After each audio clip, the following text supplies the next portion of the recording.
Hello all and welcome to career talks with Avodha. അപ്പം ഇന്നത്തെ career talks നമ്മോടൊപ്പം ഉള്ളത് നൂർജഹാൻ ആണ്. Noorjahan, welcome to career talks with Avodha. Thank you sir. Okay, നൂർജഹാന്റെ സ്ഥലം എവിടാ? ചെറുകോടാണ് സർ. ചെറുകൂട. Okay, district Malappuram. Malappuram. Okay. ഏത് കോഴ്സ് അവോധ ചെയ്തിരുന്നേ? ഹോസ്പിറ്റൽ മാനേജ്മെന്റ് ആണ് സർ. ഹോസ്പിറ്റൽ മാനേജ്മെന്റ് ആണ്. Okay, right. കറന്റ്ലി ഇപ്പൊ എന്ത് ചെയ്യാ? ഇപ്പോ ഇന്റേൺഷിപ്പ് കിട്ടിയിട്ടുണ്ട്. ഹോസ്പിറ്റൽ മാനേജ്മെന്റിന്റെ ഇന്റേൺഷിപ്പ് നിംസ് ഹോസ്പിറ്റലിലാണ്, Mandur NIMS hospital. Okay, NIMS ഹോസ്പിറ്റലിലാണ്. അതെ. Okay, very good. അപ്പം എങ്ങനെയുണ്ട് ഹോസ്പിറ്റലിലെ ഡ്യൂട്ടീസ് കാര്യങ്ങളൊക്കെ? ഹോസ്പിറ്റൽ സൂപ്പറാണ്. അപ്പോ എന്താ അവിടെ മെയിൻലി ഡ്യൂട്ടീസ്? മെയിൻലി പേഷ്യൻസിന്റെ സേഫ്റ്റി ആണ് മെയിൻ ആയിട്ട്. സേഫ്റ്റി ആണ്. അപ്പൊ നിങ്ങൾ ഈ ജോബ് റോളിൽ വരുന്നത് അല്ല, ഞങ്ങൾക്ക് ഇപ്പോ ഗസ്റ്റ് റിലേഷൻ സ്റ്റാർട്ടിംഗ് അല്ലേ, അപ്പൊ ട്രെയിനിങ്ങിന്റെ ഭാഗമായിട്ടാണെന്ന് തോന്നുന്നു. ഇപ്പൊ സ്റ്റാർട്ടിംഗ് ആണ് തന്നിട്ടുള്ളത്. ഓക്കെ, അപ്പം ഇത്ര ദിവസത്തെ വർക്കിംഗ് വെച്ചിട്ട് ഓക്കെ അല്ലേ അവിടെ? എങ്ങനായി ഹോസ്പിറ്റൽ മാനേജ്മെന്റ് എന്ന കോഴ്സ് ചൂസ് ചെയ്യുന്ന ടൈമിൽ അവോധയെ പറ്റി അറിഞ്ഞ എങ്ങനെയാ? അവോധനെ കുറിച്ച് അറിഞ്ഞത് എങ്ങനെയാ വെച്ചാല്, എനിക്ക് ഒരു ന്യൂസ് പേപ്പർ കട്ടിങ്സ് ഉണ്ടായിരുന്നു ഒരു ഗ്രൂപ്പില്. ഏത് ഗ്രൂപ്പാണെന്ന് എനിക്ക് വലിയൊരു ഐഡിയ ഇല്ല. ആ ഗ്രൂപ്പില് ഇങ്ങനെ അവോധന്റെ ഒരു അഡ്വർടൈസ്മെന്റ് കണ്ടായിരുന്നു. അപ്പൊ എനിക്ക് കോൾ ചെയ്തിട്ട് അങ്ങനെ ഞാനത് ജോയിൻ ചെയ്ത്. ഓക്കെ. അപ്പം ജോയിൻ ചെയ്യുന്ന ടൈമില് വിചാരിച്ചിരുന്നോ നിംസ് ഹോസ്പിറ്റൽ പോലൊരു ഹോസ്പിറ്റലിൽ നമുക്ക് ഇന്റേൺഷിപ്പ് ചെയ്യാൻ പറ്റുമെന്ന്? ഇല്ല സർ. കാരണം എന്താ വെച്ചാല് നിംസ് ഞങ്ങളുടെ വീടിന്റെ അടുത്താണ്. അപ്പോ ഞാൻ ഒരുപാട് ഇങ്ങനെ ഐഡിയ ഉണ്ടെന്ന് പറഞ്ഞപ്പോ ഞാൻ ചോദിച്ചാ മലപ്പുറം എവിടെയാണ് എന്നുള്ളത് ഒന്നും പറഞ്ഞിട്ടില്ലായിരുന്നു. ഹോസ്പിറ്റലാണെന്ന് പറഞ്ഞത് ഭയങ്കര സന്തോഷമായി. കാരണം ഞങ്ങളുടെ വീടിന്റെ അടുത്ത് എനിക്ക് അതായിരുന്നു ആവശ്യം. നമ്മുടെ വീടിന്റെ അടുത്തൊരു ഹോസ്പിറ്റലിൽ കിട്ടണം എന്നായിരുന്നു എന്റെ ആവശ്യം. അത് ഏതായാലും റെഡിയായി. ഓക്കെ, അപ്പൊ അതില് സാറ്റിസ്ഫൈഡ് ആണല്ലേ? ഓക്കെ.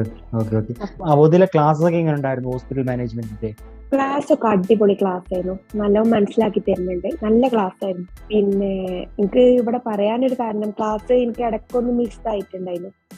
അപ്പോ എന്നെ ഹെൽപ്പ് ചെയ്തത് ഒരു ജിബിൻ സാർ ഉണ്ടായിരുന്നു. ഞാന് സാറിന്റെ ഇതിലല്ല ഞാൻ ചേർന്നത്, പക്ഷെ ആ ഒരു ടൈമിൽ എന്നെ ഹെൽപ്പ് ചെയ്ത് ജിബിൻ സാറായിരുന്നു കോഴ്സിനെ കുറിച്ചൊക്കെ. കാരണം എനിക്ക് ആ കോഴ്സ് ഓപ്പൺ ആക്കാൻ പറ്റാത്തതുകൊണ്ട് അപ്പൊ ആ ടൈമിൽ ജിബിൻ സാറെ വിളിച്ചപ്പോ സാർ എനിക്ക് വലിയൊരു സഹായം ചെയ്തെന്ന്. കോഴ്സിന്റെ കാര്യങ്ങളൊക്കെ എനിക്ക് പറഞ്ഞെന്ന്, അത് ഒരു ലിങ്കിനെ കുറിച്ചൊക്കെ പറഞ്ഞതൊക്കെ സാറായിരുന്നു. അപ്പൊ ഭയങ്കര സന്തോഷം ഉണ്ടായിരുന്നു.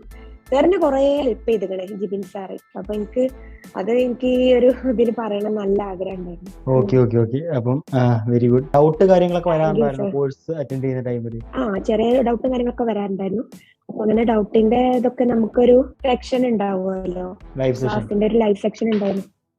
അങ്ങനെയുള്ള ഇതൊക്കെ ഞാൻ അറ്റൻഡ് ചെയ്തിരുന്നു. Okay, very good. അപ്പം ജാപ്പ് അറ്റൻഡ് ചെയ്തില്ലായിരുന്നോ? ജാപ്പ് അറ്റൻഡ് ചെയ്തിരുന്നു. അത് മിസ് സൂപ്പറാണ്, എല്ലാ കാര്യങ്ങളും പറഞ്ഞൊക്കെ തന്നിട്ടുണ്ട്. എങ്ങനായിരുന്നു ജാപ്പിൽ ഒരു പ്രൊസീജിയർ? എങ്ങനായിരുന്നു ജാപ്പ്? നമ്മള് ഒരു ഐഡിയ ഉണ്ടായിരുന്നു. നമ്മുടെ കോഴ്സിന്റെ ഒരു ജാപ്പിന്റെ ഫോം കിട്ടിയാല് നമ്മളത് മാം ഇങ്ങനെ നമ്മളോട് ഇൻട്രൊഡ്യൂസ് ചെയ്യാൻ പറയും, നമ്മുടെ സെൽഫ് ഇൻട്രൊഡക്ഷൻ. അപ്പൊ അങ്ങനെ നമ്മള് സെൽഫ് ഇൻട്രൊഡക്ഷൻ ചെയ്യും. പിന്നെ മാം മാമാണ് പറഞ്ഞത് CV അയക്കണം, അതേപോലെ നമ്മുടെ സെൽഫ് ഇൻട്രൊഡക്ഷന്റെ ഒരു വീഡിയോ അയക്കണം എന്നൊക്കെ പറഞ്ഞത് മാം. അപ്പൊ മാം പറഞ്ഞ പോലെ ഞാനത് ചെയ്തിരുന്നു. പിന്നെ ജിബിൻ സാറോടാണ് ഞാൻ സജഷനും കാര്യങ്ങളൊക്കെ ചോദിച്ചിരുന്നു. അപ്പൊ സാറെല്ലാം കറക്റ്റ് ആയിട്ട് പറഞ്ഞതുകൊണ്ട് എനിക്കത് ഈസി ആയി. അപ്പൊ നല്ലതായിരുന്നു. ആ ഒരു ജാബ് സെഷനിൽ നിന്ന് എന്തോ ഒരു കോൺഫിഡൻസ് കിട്ടി കാണുമല്ലോ നമുക്ക് എങ്ങനെ ഒരു ഇന്റർവ്യൂ അറ്റൻഡ് ചെയ്യാം ഇപ്പം നിംസിൽ പ്ലേസ് ആവുന്നത് വരെ? ജാപ്പ് മെയിനായിട്ട് നമുക്ക് ഈ ജോബ് ID വെച്ചിട്ടായിരുന്നു നമുക്ക് പറഞ്ഞിരുന്നത്. അപ്പോ ഇങ്ങനെ നല്ല കാര്യമായിരുന്നു. ഒരുപാട് സംശയം കാര്യങ്ങളൊക്കെ അവിടെ പറയണൊക്കെ. ഓക്കെ. അപ്പോൾ ഹോസ്പിറ്റൽ മാനേജ്മെന്റ് എന്ന കോഴ്സ് എടുക്കാതിരിക്കുന്ന അല്ലെങ്കിൽ അവോധയിൽ ചെയ്യാതിരിക്കുന്ന ഒരുപാട് ന്യൂ കമേഴ്സ് ഉണ്ട്. അപ്പം അവർക്ക് വേണ്ടി അവോധ റെക്കമെൻഡ് ചെയ്യുന്നുണ്ടോ? ഞാനിപ്പോ ഇന്റേൺഷിപ്പ് എനിക്ക് കിട്ടി, അതേപോലെ പ്ലേസ്മെന്റ് കിട്ടിയാലും ഞാൻ ഉറപ്പായിട്ടും റെക്കമെൻഡ് ചെയ്യും. ഓക്കെ, പ്ലേസ്മെന്റ് കിട്ടും. ഓക്കെ, കിട്ടിയ എന്താണ് ഞാൻ ചെയ്യും. ഓക്കെ. അപ്പം അഡ്മിഷൻ എടുക്കുന്ന ടൈമിൽ തന്നെ എന്തോരം നൂർജഹാൻ കേട്ടാണ് 2800 എന്നൊരു ഫീസ് സ്ട്രക്ചർ. 2800 ഈ കോഴ്സ് ചെയ്ത വർത്തായിരിക്കും തോന്നിയിരുന്നോ ഹോസ്പിറ്റൽ മാനേജ്മെന്റ് പോലൊരു കോഴ്സ്? ഞാൻ ആദ്യം ഇങ്ങനെ വിചാരിച്ചിരുന്നു. അതിന്റെ ഒന്നാമത് അഫോർഡബിൾ പ്രൈസ് ആയതുകൊണ്ട് തന്നെ നമ്മളിത് ചേർന്നത് കേട്ടോ. പിന്നെ ഇങ്ങനെ 10,000 പിന്നീട് അടച്ചാൽ മതി, പ്ലേസ്മെന്റ് ഒക്കെ റെഡി ആക്കി തരും എന്ന് പറഞ്ഞുകൊണ്ട് തന്നെ ഞാനിത് അറ്റൻഡ് ചെയ്തത് ഈ കോഴ്സ്.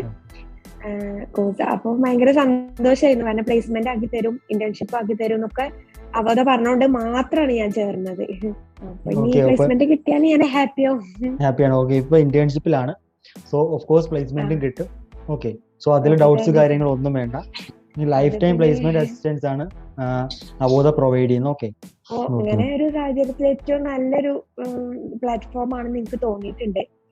കാരണം പ്ലേസ്മെന്റ് ഒക്കെ ആക്കി തരാന്ന് പറയുമ്പോൾ നല്ലൊരു കാര്യമല്ലേ. Okay okay okay. അപ്പം ഈ കോഴ്സ് ചൂസ് ചെയ്യുന്ന ടൈമിൽ എങ്ങനെയായിരുന്നു ഫാമിലിയുടെ ഒരു റെസ്പോൺസ്? എങ്ങനെയായിരുന്നു? അവർ സപ്പോർട്ടീവ് ആയിരുന്നോ? എന്റെ കുറെ ഫ്രണ്ട്സും കാര്യങ്ങളൊക്കെ ഉണ്ടായിരുന്നു. അപ്പൊ അവരൊക്കെ പറഞ്ഞിരുന്നേ, ഇത് ഏതാ യൂണിവേഴ്സിറ്റി, എന്തിനാ അത്രയും പഠിച്ചതല്ലേ, അപ്പൊ ഒരു നല്ല യൂണിവേഴ്സിറ്റിയിൽ എനിക്ക് കോഴ്സ് ചെയ്തൂടെ, അങ്ങനെയൊക്കെ പറഞ്ഞായിരുന്നു. അപ്പൊ അങ്ങനെയൊക്കെ പറഞ്ഞു, അന്വേഷിക്കണം അത് എന്നൊക്കെ പറഞ്ഞിരുന്നു എന്നോട്. ചിലപ്പോ അങ്ങനെ തട്ടിപ്പായിരിക്കും എന്നൊക്കെ ഇങ്ങനെ പറയുന്ന കേട്ടിരുന്നു. ഞാന് നോക്കാം ഏതായാലും നമുക്ക്. പിന്നെ ഉറപ്പ് തന്നോണ്ട് ഞാൻ വിശ്വസിച്ചു, അതാണ് മെയിൻ. ഉറപ്പുണ്ടായിരുന്നു, പ്രതീക്ഷ ഉണ്ടായിരുന്നു. അപ്പൊ ആ ഒരു ഇതിന്റെ ഇതില് ചേർന്നതാണ്. Okay okay. അപ്പം അവരുടെ സൈഡിൽ നിന്ന് ഇങ്ങനെയായിരുന്നു ഒരു ഒപ്പീനിയൻ അല്ലേ? സോ റിലേറ്റീവ്സ് അല്ലേ, ഫ്രണ്ട്സ് ഒക്കെ, കസിൻസ് അങ്ങനെ. ഫാമിലിയുടെ സൈഡിൽ നിന്നോ? ഫാമിലിയുടെ സൈഡിൽ നിന്ന് ഫാമിലി കുഴപ്പമൊന്നുമില്ല. എനിക്ക് സപ്പോർട്ടായിട്ട് തന്നെ നിന്ന്. Okay okay. അപ്പോ ഇത്രയും ടൈം നമുക്ക് വേണ്ടി സ്പെൻഡ് ചെയ്തതിന് ഒരു വലിയ താങ്ക്സ് ഉണ്ട്. Okay, thank you sir. Okay okay. And Noorjahan, all the very best for your future and thank you for joining in career talks. Thank you sir. Film academy എന്ന് പറഞ്ഞ ഒരു അക്കാഡമിയിലാണ്. എനിക്ക് SBI ക്യാപ്പിലാണ് ജോലി റെഡി ആയിരിക്കുന്നത്. മൈത്ര കമ്മോഡിറ്റീസ്.